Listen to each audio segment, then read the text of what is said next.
90s का वो लड़का जो बारिश में बाहें फैलाकर कहता था, आओ मैं तुम्हें प्यार सिखाऊं, वही लड़का आज सिल्वर हेयर में बंदूक उठाकर दुश्मनों को खत्म कर रहा है।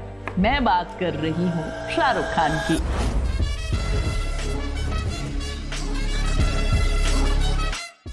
लेकिन अब कहानी सिर्फ बदले की नहीं, रिपोर्ट आ रही है भैया कि किंग के बाद एसआरके वापस लौट सकते हैं रोमांस में। लेकिन इस बार टीडीएलजे वाला राज नहीं आएगा, बल्कि एक मैच्योर लवर सामने आएगा।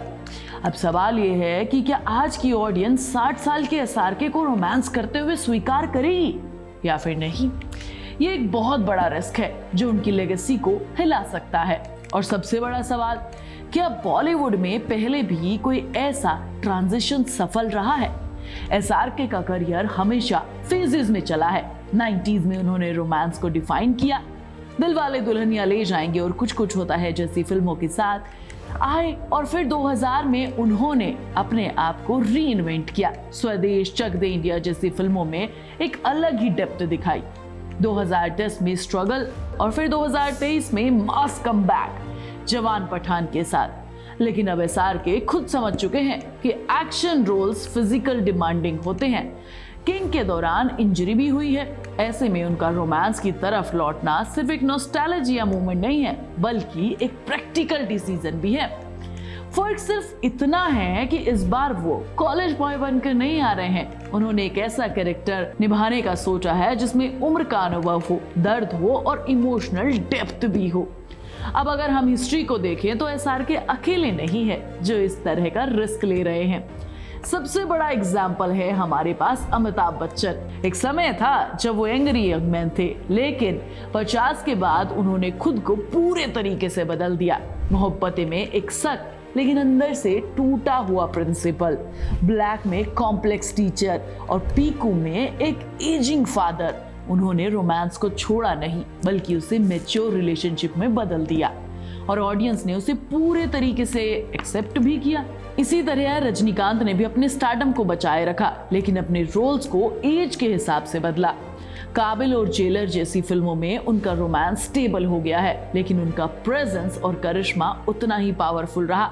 उन्होंने यंग लवर बनने की कोशिश नहीं की, बल्कि अपने पर्सोना को इवॉल्व किया है। साउथ में ये ट्रांजिशन और भी स्मार्ट तरीके से हुआ है। ममूटी और मोहनलाल जैसे एक्टर्स ने हमेशा एज एप्रोप्रिएट रोल्स चुने हैं। दृश्यम जैसी फिल्मों में रोमांस लाउड नहीं है, लेकिन इमोशन बहुत डीपली रूटेड है। यही वजह है कि ऑडियंस उनसे हमेशा कनेक्ट करती है।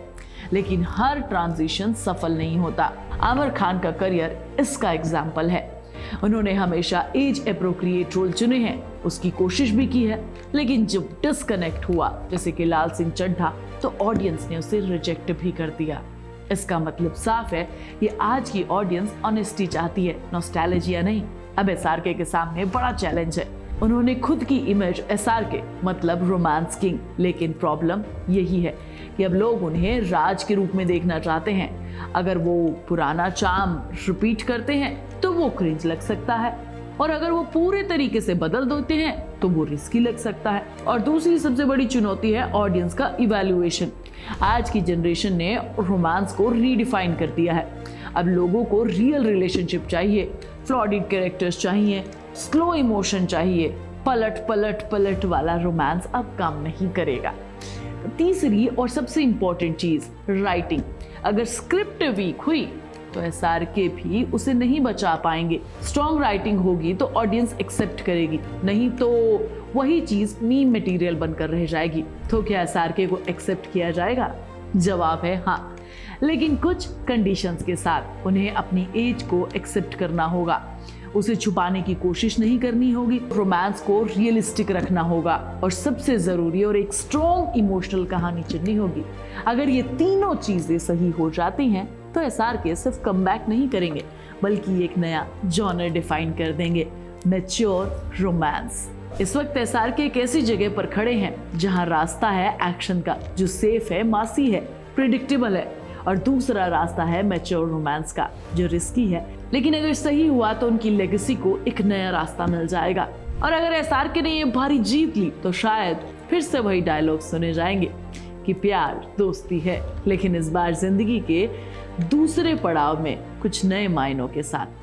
कैसा लगा तुम्हें मेरा एनालिसिस? आप मुझे कमेंट करके बता सकते हैं। सुहानी तो मैं नेक्स्ट वीडियो में मिलेगी, तब तक तुम चैनल को सब्सक्राइब कर लो, वीडियो को लाइक और शेयर कर लो, और प्लीज बेल आइकन दबाना मत भूलना।